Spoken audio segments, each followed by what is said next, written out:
everyone, and welcome to another episode of Justin the Food Entrepreneur Show. I'm Justin Bizzarro. I'm your host. That's Bizzarro. For anyone who's out there, you can find us on Instagram at Justin the Food Entrepreneurs or on Facebook at the same place. You can also find me personally, remember 2 Z's, 2 R's, on LinkedIn, Facebook, and Instagram. I don't use the other ones, guys. I've tried Twitter and whatever else, Snapchat. they don't mesh with me. I appreciate all the requests and friend requests from those places, but I just don't use them. So they're white noise to me. If I don't use them and they don't help grow me, they just become noise, guys. And white noise, I eliminate. Everyone should do that. It's not adding to the growth of you and your family on a serious level. That includes time together. You need to think about whether it's just noise or whether it's becoming noise that becomes a bad habit or a bad habit that becomes a sin. I get a lot of questions about all of that. How do I do it? Life becomes easier when you avoid the noise, guys. So I'm just going to anchor that for everyone. Well, I have the author of the Accidental Vineyard with us, Richard Moran. How are you doing today from San Francisco? How are you doing today, Richard?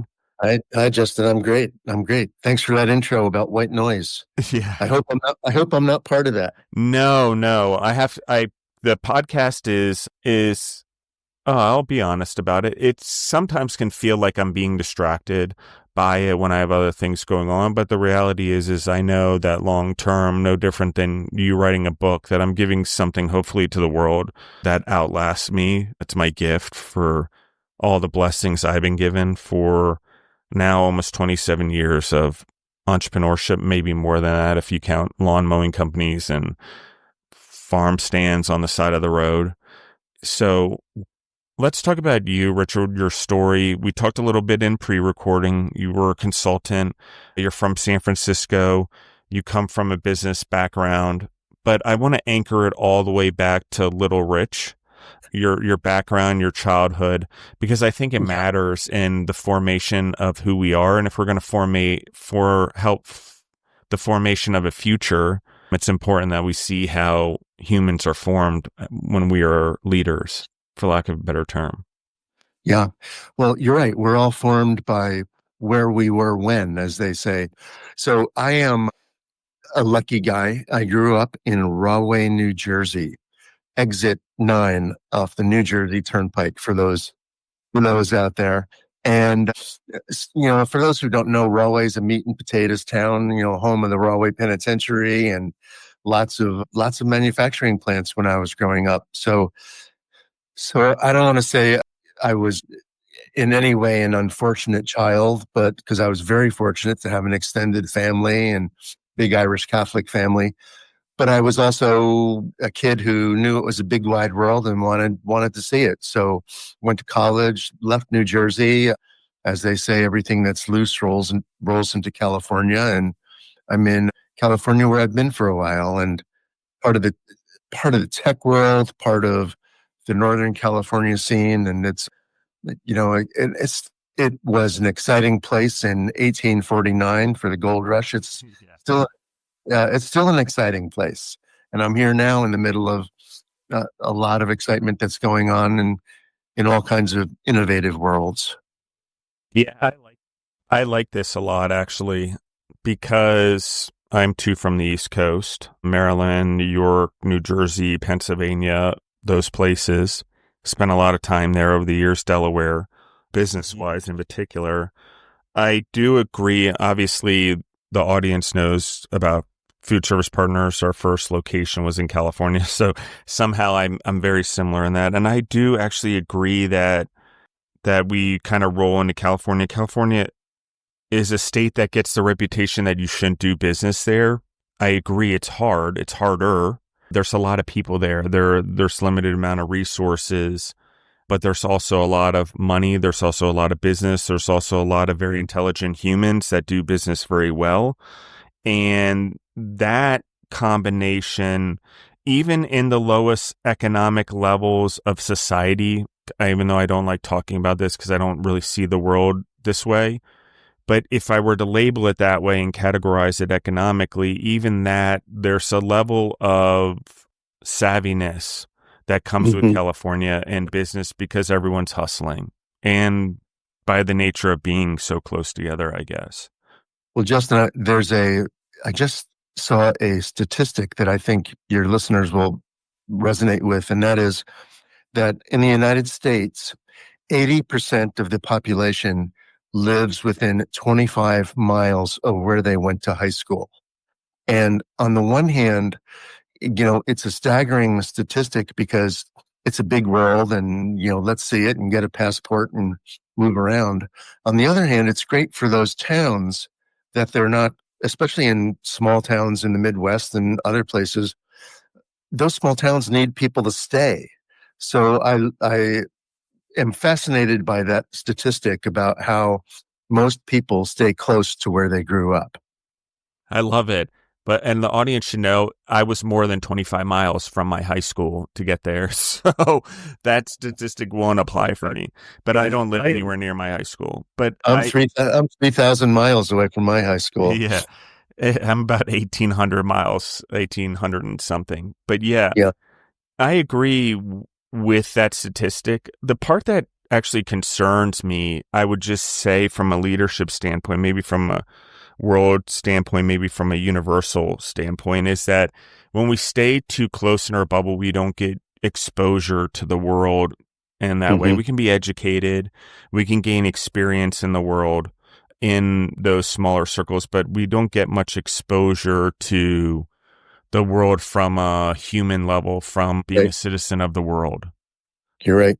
And that's not a criticism. It's not a judgment. It's just a concern. How do we as society and humans, and we're in a society that's getting more what we just talked about, which is, I think, a good opening to talk about you, which is in your story leading up to it, since we kind of got sidetracked a little bit, is that more and more humans are finding the need to even stay, if it's near their high school or not, to homestead a little bit, to produce their own food. We're seeing a little bit of that, work with your hands.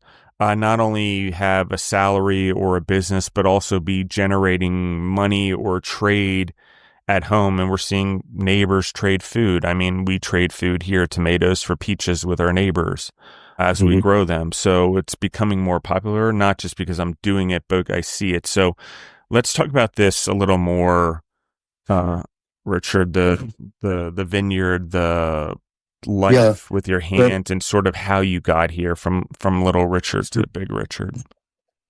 Well, my world in consulting was full of PowerPoint presentations, airplane rides, meetings in conference rooms, and dealing with companies, especially in technology, where basically nothing comes out of the back door at night. What comes out of the back door at NVIDIA or Intel? There's something, but I don't know. So at the same time, we were living in San Francisco with 4 children and a very tiny backyard. So we started looking for space. At the same time, I was wondering if there's more to life than PowerPoint presentations, and found a property just outside of Calistoga, California, and in the middle of wine country. And it served 2 purposes. One is, probably like a lot of your listeners, I grew up when, my parents would say, come home when the street lights come on. Yeah. And the latchkey generation that we are. Yeah. Yeah. And we would, we had BB guns and go-karts and bows and arrows, and we didn't have to worry about cell phone or a wallet. We stuffed dollars in our socks and had a key around our neck. Yeah, and I wanted our kids to at least experience that world a little bit. Yeah, and at the same time, I wanted to be more of a maker. So we restored an old house that was falling down. We still are restoring that old house 30 years later. And we're surrounded by vineyards.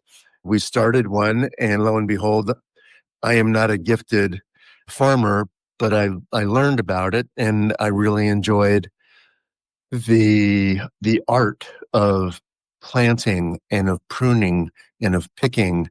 And there's, as you know, probably there's nothing more gratifying than holding something in your hand that you made.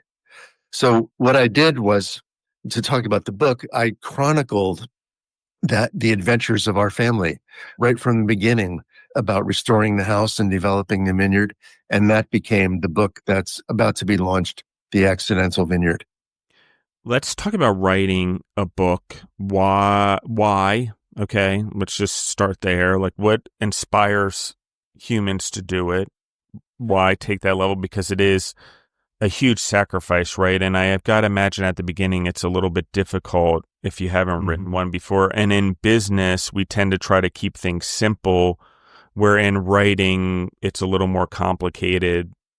But I don't, let's talk about that experience, because I want to get into the vineyard. I want to get into what that means, but I want to talk about writing the book because I think it's a huge hurdle for most individuals, especially if you weren't very good in English class in 7th grade. Right. Well, I started the Accidental Vineyard is book number 11 for me, but it's the first one. It's the first one it's the first one that's not about business. Yeah. No, Okay. so the first 10 books, I hope I can curse on your show here, but my agent, Absolutely. okay, well, my agent says my business books, the theme of them all is stop doing stupid shit. But the well never runs dry, so I just keep writing about that. So I don't write, even though I have a PhD, I don't write deep things about string theory and quantum physics. I write about things like, should you take your dog to work? No, probably not, unless you're working by yourself in your garage. Should you take an employee with you to a Coldplay concert? Probably not. So I write about very practical, common sense kinds of things. And it's all born out of my frustration of looking around the workplace and seeing people doing things that either they don't know how poorly it reflects on them, or they just don't think people notice. So that's my last business book that came out before The Accidental Vineyard. The title of it is Never Say Whatever. And it's about that word, whatever, and about how it hurts your career and how it hurts your relationships and how it makes for someone who doesn't make decisions. Whatever means you're not making a decision. So my writing is all about, in the beginning, it was born of frustration, and it was very cathartic for me to just get it all out there. And now it's more introspective about what it means to be a family member and someone who's restoring a house and someone who owns a small business. Yeah, I want to talk about this because I do think as entrepreneurs and even as businessmen and women, the saying of how we do one thing, how we do everything is true. And it's also what we do in private, whether we know it or not, is known in public, especially when we're a leader and our eyes are on us. And I will say this also, I know this from being a leader, it's something I've learned the hard way, is whatever my sin is, whatever my bad habit is, I'm going to attract that into my business. Individuals like that. I'm not running away from my problem or leaving it at home by going to work. I'm actually attracting it more so at my work than I am at my home in general if I'm trying to hide it. At least that was my lesson. That was my biggest lesson for sure. Well, I often say that the rules, the things that you learn in high school apply in business and in an organization. The first one is that whatever you do, you'll get caught. Yeah. And everybody should know that. Whether you're cheating on your expense report or whatever it is, you'll get caught. The second rule is be home when you say you will, which basically means is do what you say you're going to do. And the third rule is that there is a permanent record. They taught you in high school, well, is it going to go on your permanent record? Well, there is. And the internet is now your permanent record. So if you can live by those three rules, I think you won't get into so much trouble. Yeah, that's interesting. Let's talk about the first book then. You're obviously like writing, you have a PhD. There's part of you that believes continuous education is obviously important, not only for yourself, but for the world. You're writing books to educate the world around you, pollinate the world, I would call it, for growth. And so let's talk about that. Like, why the first one? Oh, you talked about 11, and let's sort of dive into this education, this pursuit of knowledge that you have and growth, because it does relate to the vineyard. I believe. Yeah. I believe it's the same. It's an essence of who you are. Well, I am a believer that no matter the problem, that if you simplify it into a few options, that the problem is a lot more easy to address. But I started writing because I saw people doing things, and the title of my first book was Never Confuse a Memo with Reality. And that was when we still had memos instead of emails. But the first book was born out of frustration because I saw in one day, I saw three things and it made me crazy.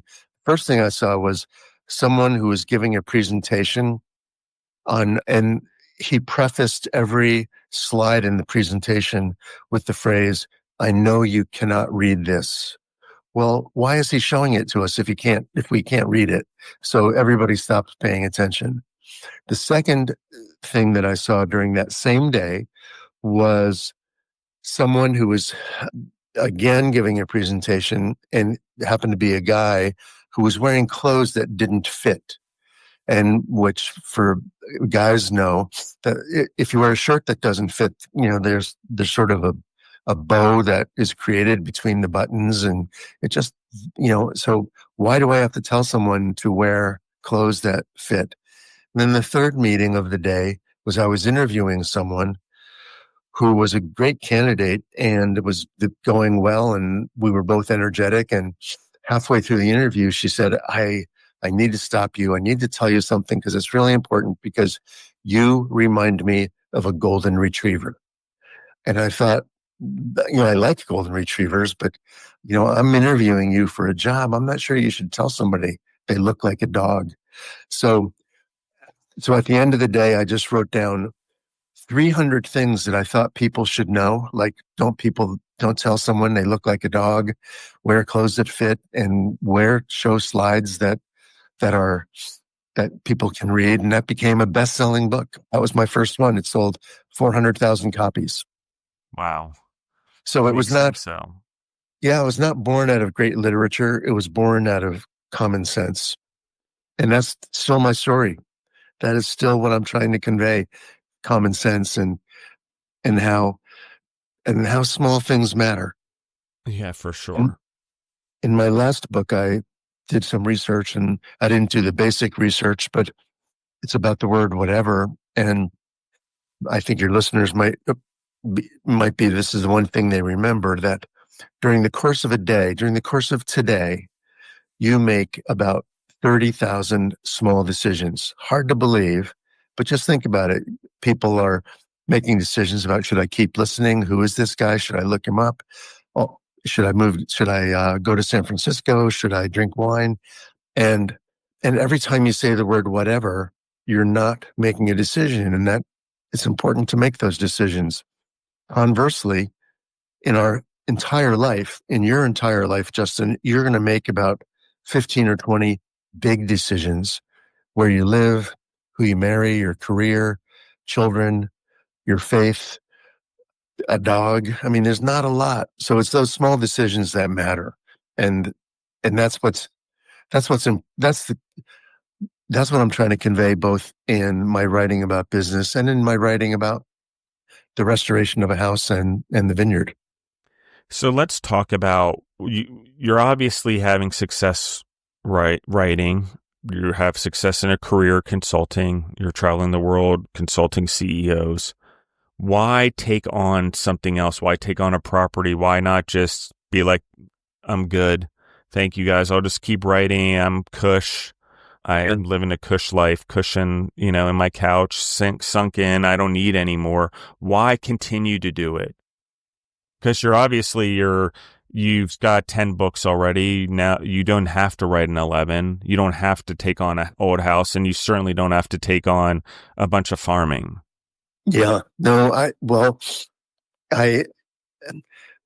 Not that I don't agree with your decision, but I'm challenging it with the audience.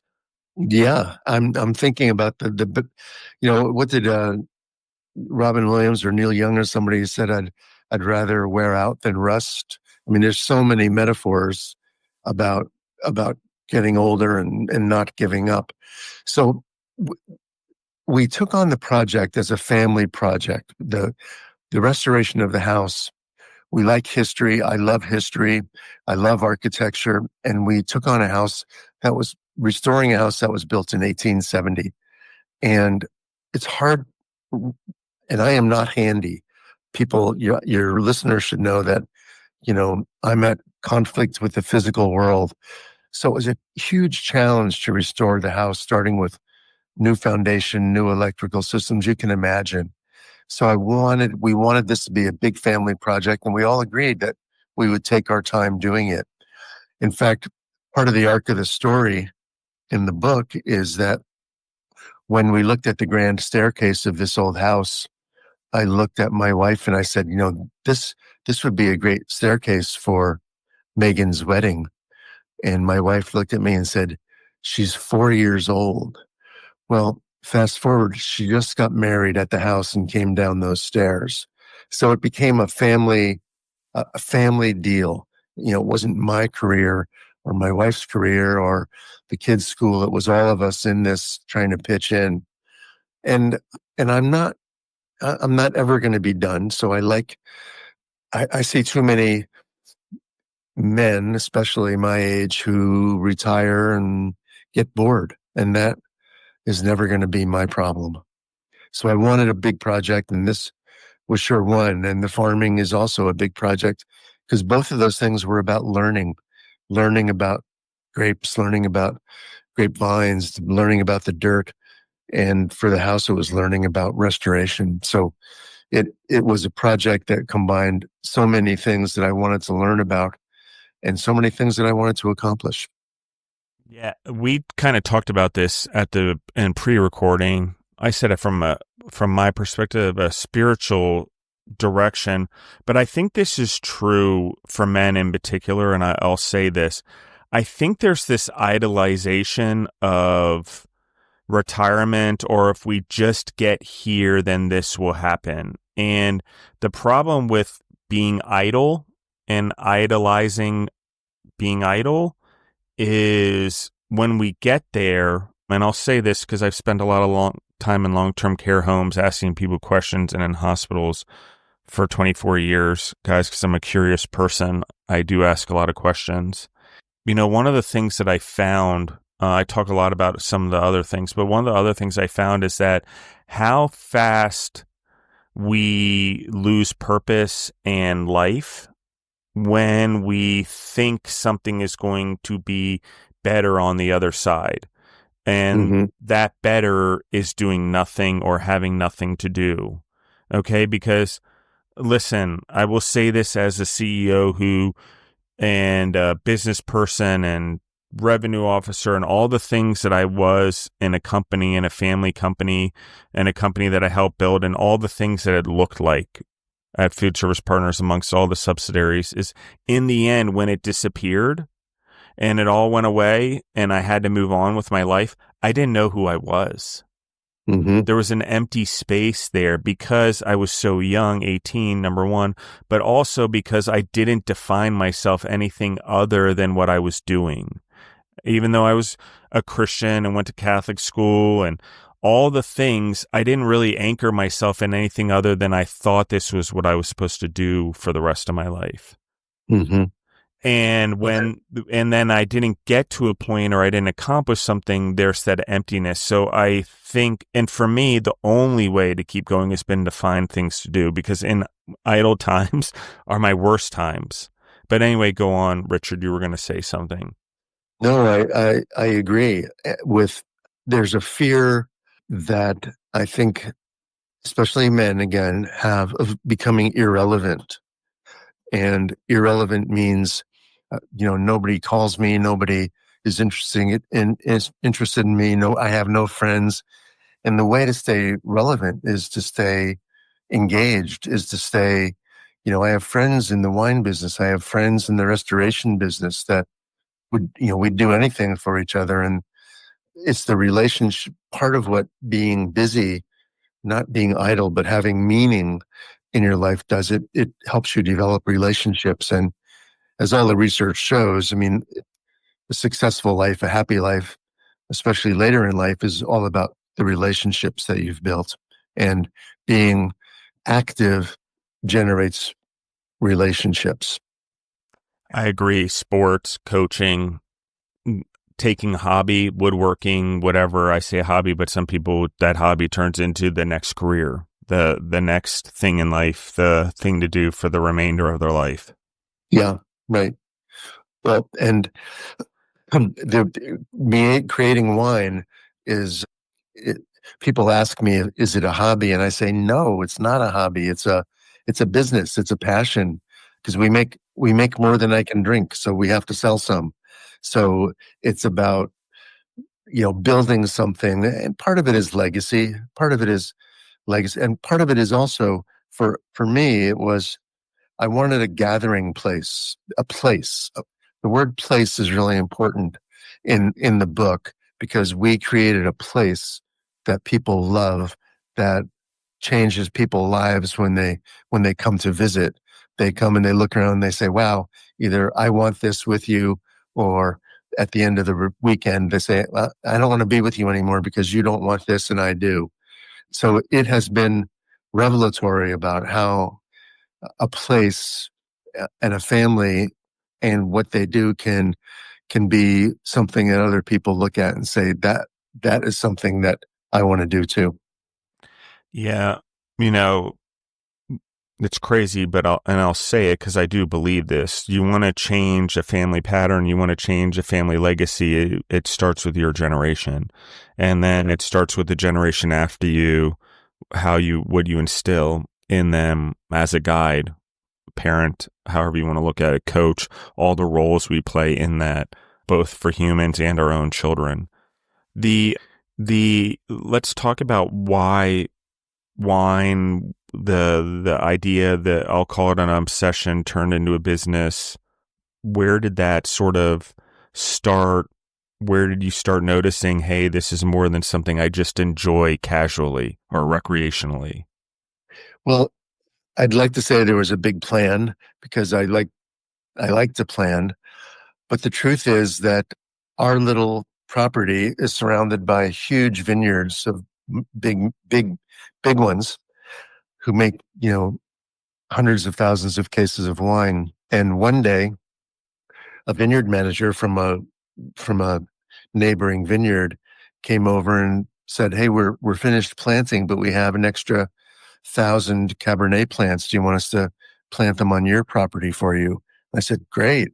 And the next day he had a bunch of Merlot plants, 600 Merlot grapevines. And the next day it was Syrah. So the phrase accidental vineyard came because we had no plan to plant a vineyard, but it showed up one day miraculously. And next thing you know, we're in the wine business.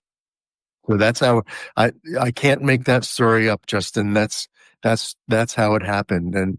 And then watching the grapevines grow and having that first bottle at the end of a season was gratifying.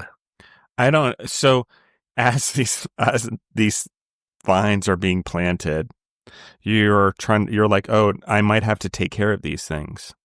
Right? I might have to learn about when to water, when to prune, when to spray sulfur, so, and I did. I learned by pure experience, by talking to people, by looking around and seeing what everybody else was doing. So, and now we know. And it turns out that one of our sons is now running the vineyard and is in the wine business. So the fruit literally did not fall. The grapefruit did not fall far from the tree, and there's, they don't they don't make movies about soybeans, but they do make movies about building, about grapevines and the wine business. And there's so many of them. And so there is a little bit of a romance to all that happens in wine country and all that happens with wine. And that's part of the appeal as well. No, I agree 100%. The thing that I like about this is we're talking like, the fruit of the spirit grew inside you, then it grew in your family, and now it's growing into a legacy of that'll probably be long after you. I hope. And so, it's amazing. And the showing up of the vines, I couldn't, God for me works in that way. That's the way for me, how I explain it. But I also explain it as when we're prepared, when we stay true to a plan or a task in front of us, opportunity comes and we just have to be open to it as well. I think that's it. I think so many of us go through life wanting opportunities. Opportunities come. We don't realize it just because we weren't prepared to receive it, or we weren't working on a longer term strategy or goal for our family, for ourselves. We just, I don't know how to say it, but as men, since I'm a man, I don't know what it's to be a woman. I do know that we need to be intentional, extremely intentional with the way we run our homes and our households, and not in an authoritative way, but in a way that grows everyone to be the best that they can be, possibly, and we're not going to be perfect, but in our imperfection is also the lessons. So well, there's also an element of risk and being willing to take a risk. So when the grapevines showed up and the question was, should we plant them on your property?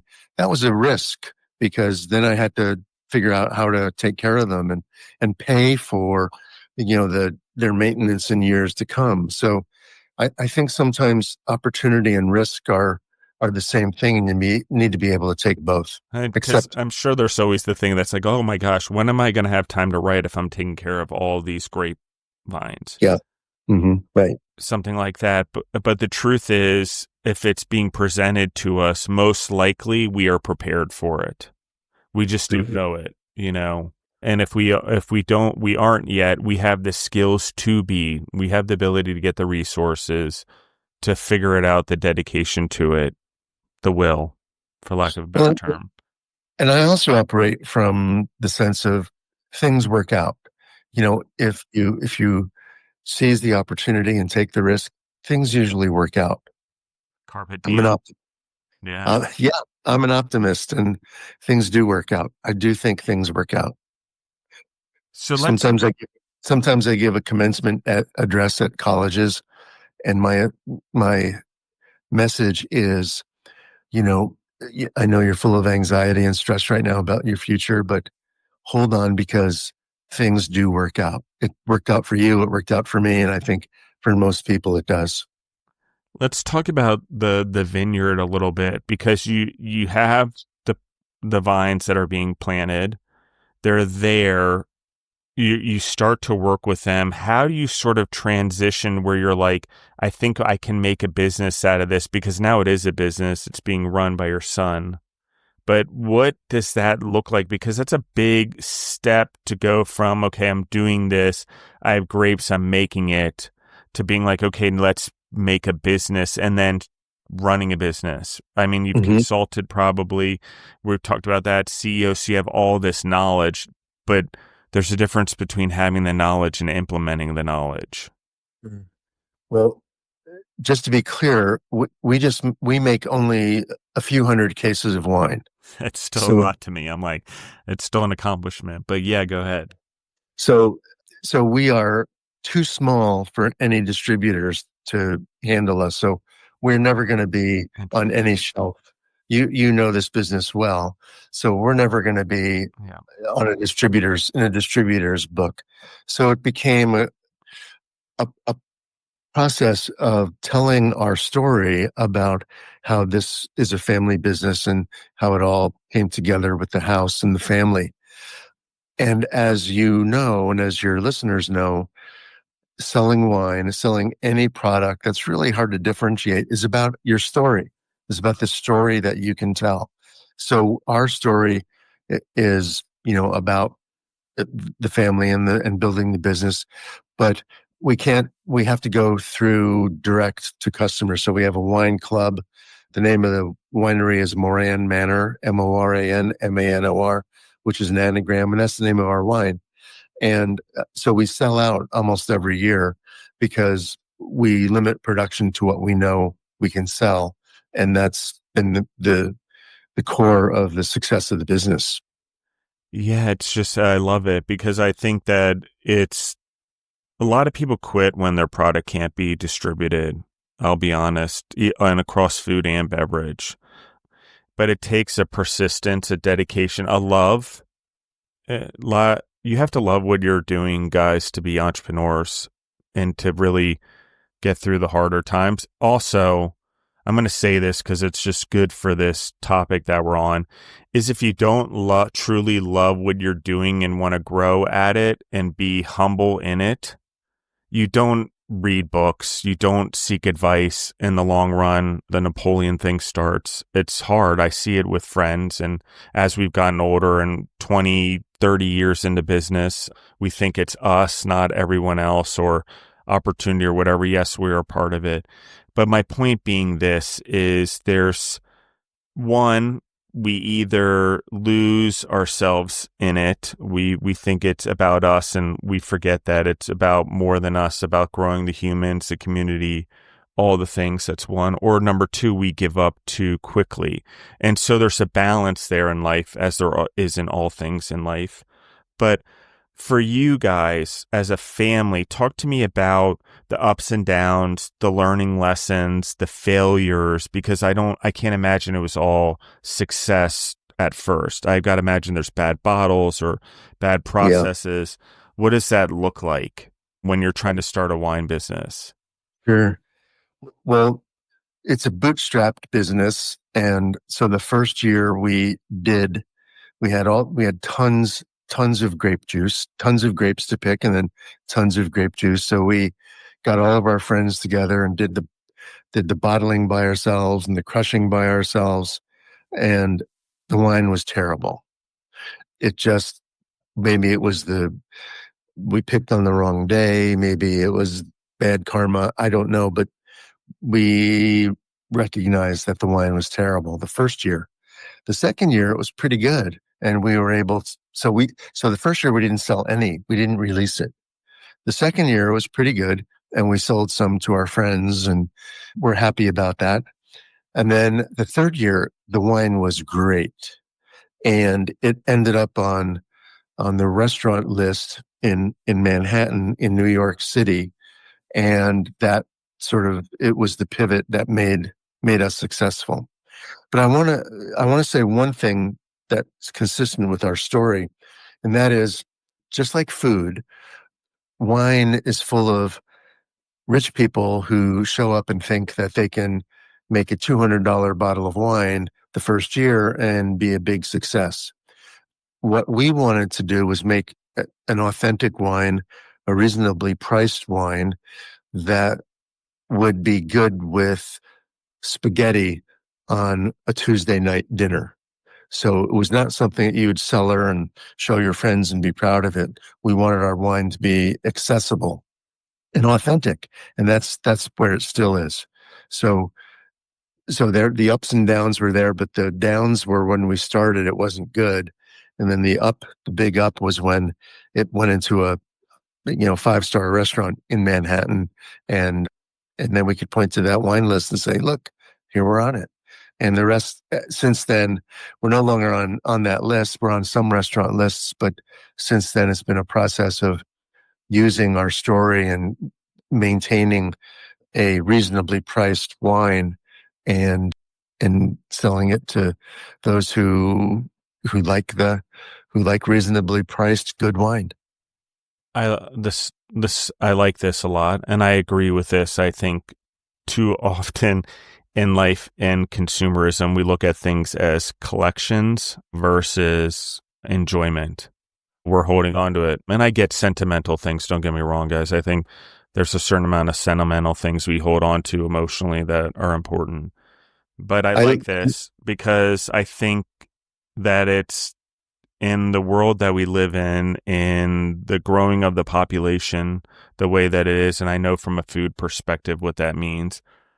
We are going to be growing food and producing food and eating it more as we're producing it and growing it. We will probably get more seasonal as we get more stressed. I know everyone, technology and all that stuff and feeding us. At the end of the day, we can't beat, even with all the science in the world, the compounding of fruits and vegetables in the way and meats into our bodies from all the time I spend in healthcare. It's what I've seen. And it does heal humans, by the way.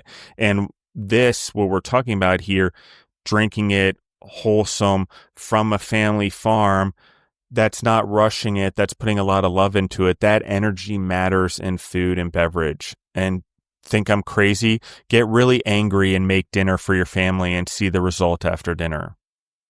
Justin, I like to tell the story that my dad was, he liked wine, and he was 95 years old, and I would show up and I'd give him a great bottle of wine, and he would say, this is great. I'm going to save this wine for a special day.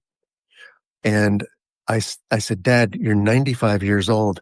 Every day is a special day. Let's open the wine. Yeah. And we did. And he's since passed away, but I like to tell that story about saving things. And sometimes it's better to enjoy things. And I'm often asked, what's your favorite bottle of wine? And my response always is, my favorite bottle of wine is the wine I drink with friends. Yeah. I have a funny story about this, actually. I'm not a wine person at all. Many 2017, we went to South Africa. We went to a bunch of vineyards down there, got this really important sentimental bottle of wine there. My stepdaughter turns 21, and amongst the 21 party at the house, the bottle gets drank, whatever. I'm not the writer, thank goodness. But at first it was like, oh my goodness, we saved this for all these years. It's gone. But then at the same time, when it's gone, and that's kind of funny, and they don't know the difference of good versus the public world's opinion of good versus bad wine at that point. They're just looking to get more. And so it's just kind of the irony of someone saving something. It put a lot of perspective on me, actually, the incident, especially from saving something and then having it just be the value is in the eyes of the beholder, number one. And number two, real value is in the memory, not in the item itself. And so food, from a food perspective, yes, food is good. Food is even better. Wine is even better when it's with good family, good friends, good humans, good company, good environment, good energy. And I like that a lot. I think that that's a lot of what you're creating with what you've done. And I don't know, I think you've probably done this on purpose a lot as a consultant, clearly setting a vision for things, the staircase, the vineyard as it came about, being able to instill that in others or allow others to find that in themselves, get balance. I do understand them making bad decisions. You could have the shiniest house in the world and you have a hole in your window, that's your front window that everyone sees. It doesn't matter if the house looks nice, you haven't fixed the hole in the window in 2 months. Right. But the perspective of fixing everything, of attending to everything, of learning, okay, I accept that the wine is bad this year. Okay, it's okay this year, but we have some hope. People bought some. That's hard to stay persistent in that. I think especially in food, we have to, guys. It's either a cow takes how long? 18 months to 2 years to grow. Chicken takes how long? It's not overnight. Vegetables don't grow overnight. The grapes don't grow overnight. It's only once a year. So there's a lot of patience, I've got to imagine. And in between, you're doing a lot of work on the vines to prepare them for the next season. I have to imagine it's not just work during the season, it's work year round, right? Yes, it is. And picking picking grapes is actually a tedious job and sticky and hot. But the hardest part of tending to grapes is the pruning, because it's not just clip, clip, clip. There's a science to it. And in fact, I have so much admiration for the vineyard workers who do the pruning, because they are artists, and I give them so much credit for the pruners. The rest of it, a lot of it is, just tedious handwork, but pruning is the hardest part of growing grapes. What's your favorite part? What overall? I understand drinking the end result, obviously, but Yeah. but Well, my favorite part, I do like the harvest, and we're so small we can't get a big crew in to pick the grapes, so we are often begging, borrowing, and stealing college students and family people, and when we still pick tons of grapes, and when we're all done, and it's all done in one day, in several hours actually. And my favorite part is after the harvest is sitting there knowing that the grapes are all done, they're on their way to be crushed, and sitting down and drinking a bottle from a previous year with everybody, and having lunch and celebrating the end of another harvest. That's my favorite. That's my favorite day when it comes to wine. I love it. I can see that the fellowship that It's goes like a on. movie. It's Yeah, like a movie. it is a movie. It is a movie. There's some movie touchback. Actually, it reminds me of this. It's not about grapes. Actually, the individual breaks his knee basically in the last game of high school football, and it changes his life, his girlfriend. He doesn't go to college. He doesn't make money playing football, and he ends up a farmer, soybeans, I think, in Ohio or something like that. And he hits his head somehow or tries to kill himself, I think, and has this dream or recollection of what it would be like and then he goes back in time, and now he has the choice. Can I choose my same life and break my knee, or can I not?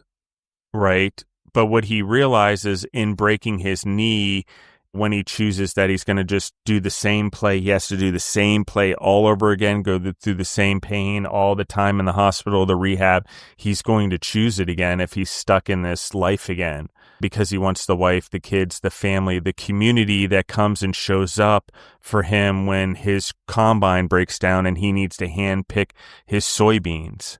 Mm-hmm. It's like It's a Wonderful Life. Yeah. And, obviously we all see the reality in it, but this does happen, guys. We see it in the Amish communities. We see it in communities, and I use the Amish to use an extreme to anchor it for everyone.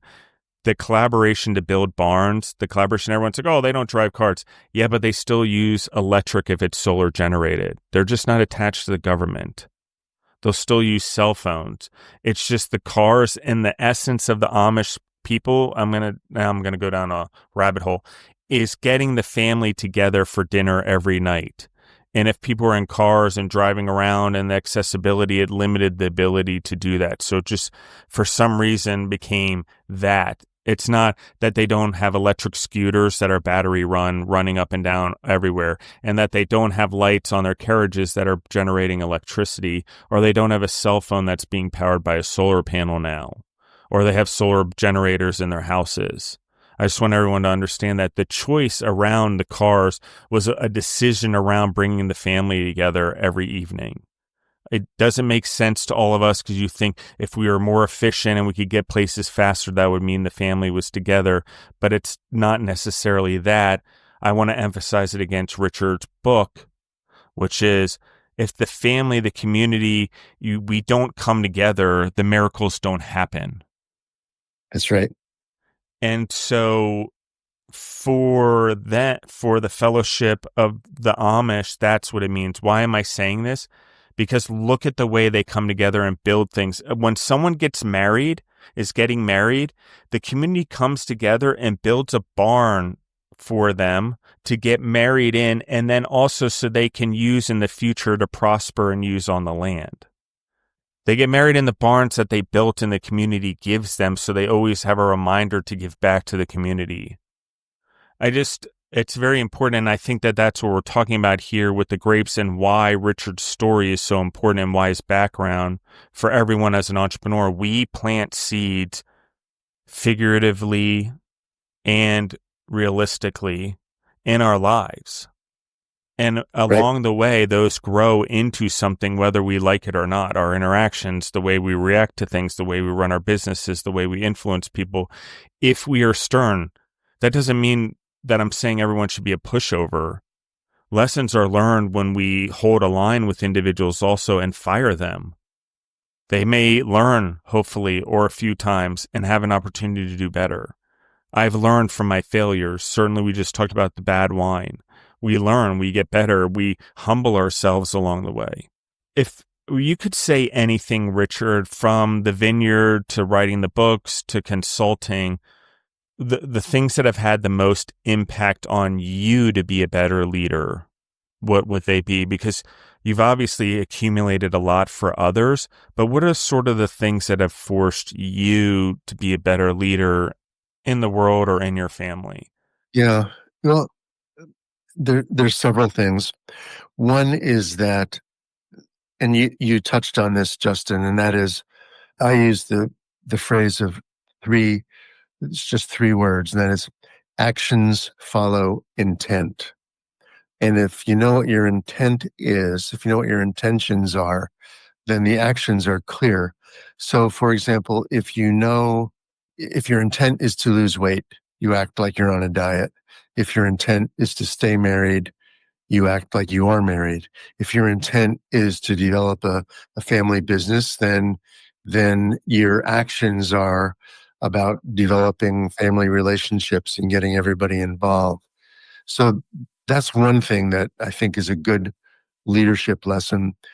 The other thing, and I'll keep it very simple, is I am very good at listening. I'm a good listener, and I can listen to you, Justin, and refine from your comments that you're a spiritual kind of guy, that what's important to you. So being a good listener helps you understand those around you and understand what's going on, and it can inform your own decisions, which leads me to number 3, and that is, make decisions. Don't ever say I'm not a good decision maker, so I'm going to say whatever. It's those 3 things are, I think, good about being what defines for me a good leader.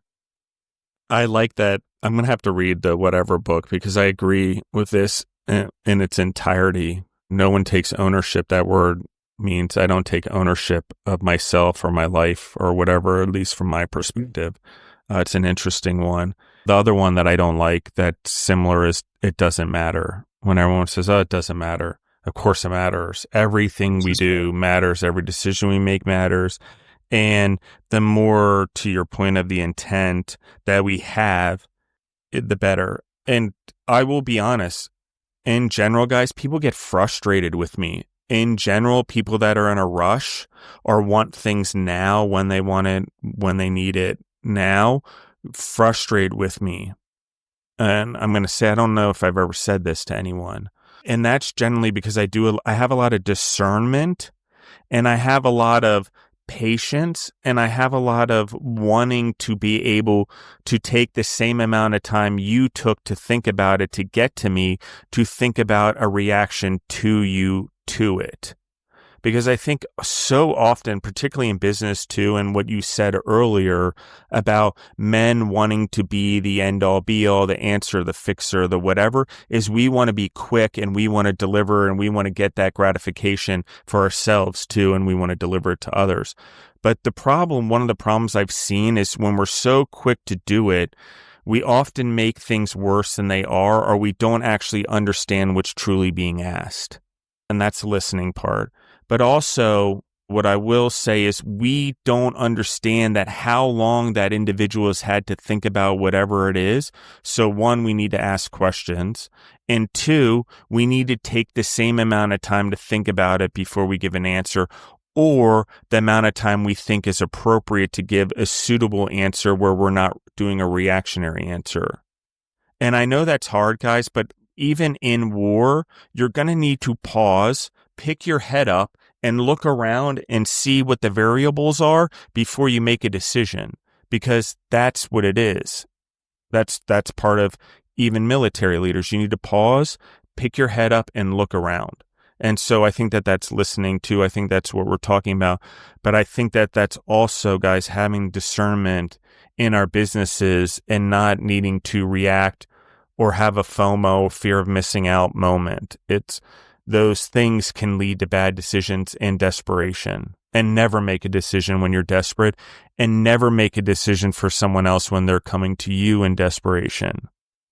Give it time to make its way through, to think about it, maybe even give the other person time to think about it and come back to you also, or mirror it.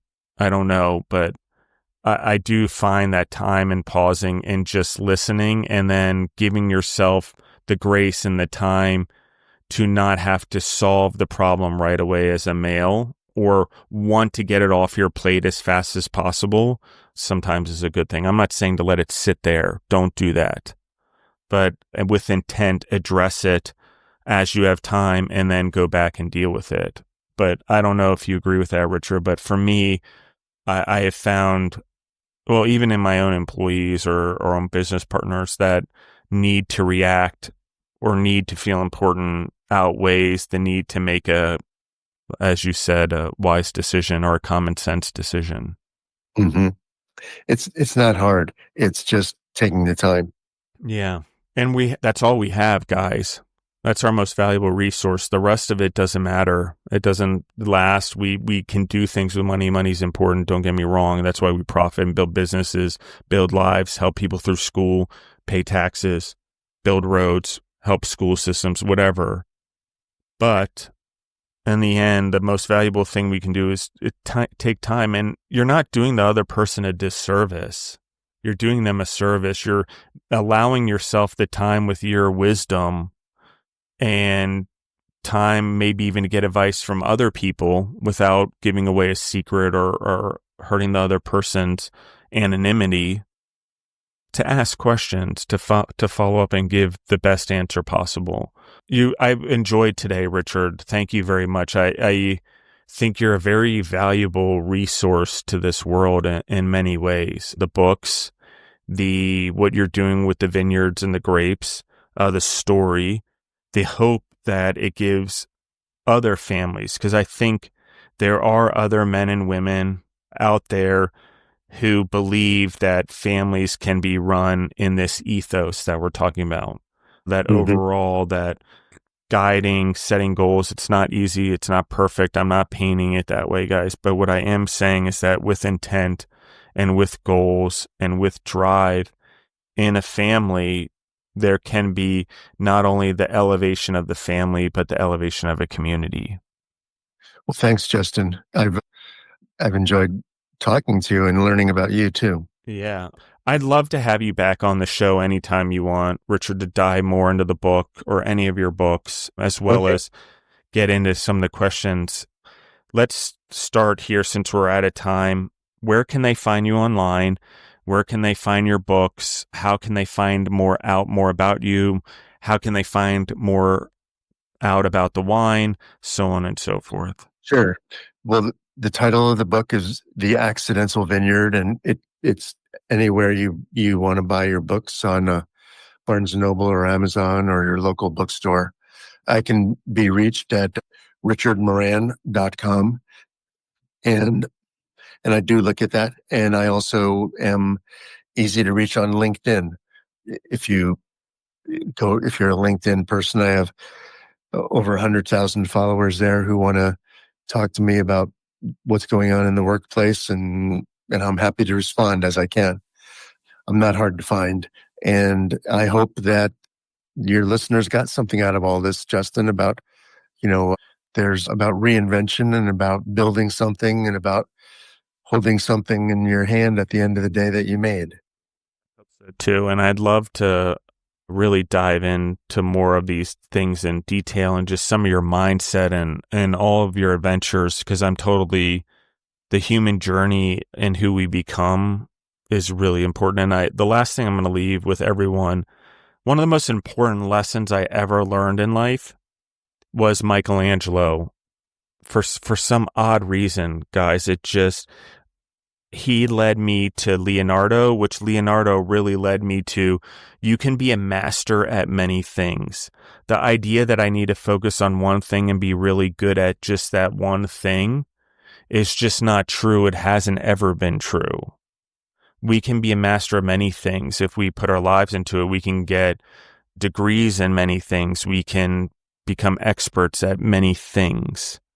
And look at Leonardo da Vinci, helicopters, design, painting, sculptures, all of that. Okay. And like I said, it took one introduction to one person. And I'll be honest, the Ninja Turtles were part of my generation. So Michelangelo's like, oh, he's really an artist. It wasn't just a cartoon. To, oh, who's Leonardo? But Leonardo led me to the understanding of a Renaissance man. I want to be well-rounded in all parts of my life. Or if you want to talk about biblically, look at Timothy and Titus and the Bible guys and what a well-rounded man and how he should run his home. Same idea. You want to be well-rounded, guys, in all things, but you want to master many things because you don't know when you're going to need it. And you don't know why, and you don't know sometimes when a hobby's going to become a career. And you don't know when sometimes a hobby's going to become a family member's career, like we just said, an interest in wine, an interest in a place. The accidental planting of saying yes turned into a career for his son and his family legacy. So thank you, Richard. I appreciate you. I love everyone in the audience. I appreciate you guys. If you like what you hear, we do this for free. The entrepreneurs come on here for free. We're trying to grow all of you guys out there. Like, share, comment on the episodes. Go to their LinkedIn, go to their Instagram pages. Like, share, comment, try the food, order the wine in this case, but enjoy it, be a part of it, immerse in it. That's the fee, guys. You don't pay anything. There's no advertisements. I don't do any of it. We pay all the fees, but the cost for you guys, participate. Join in, learn, buy the books. I guarantee that you will learn. I'm going to do some of the book reading myself, guys, because I'm sure I myself always need to grow and learn. So thank you, Richard, for pushing me today. Thank you guys for always encouraging me to do the podcast and keep it going and all the feedback you guys give me. And we're out.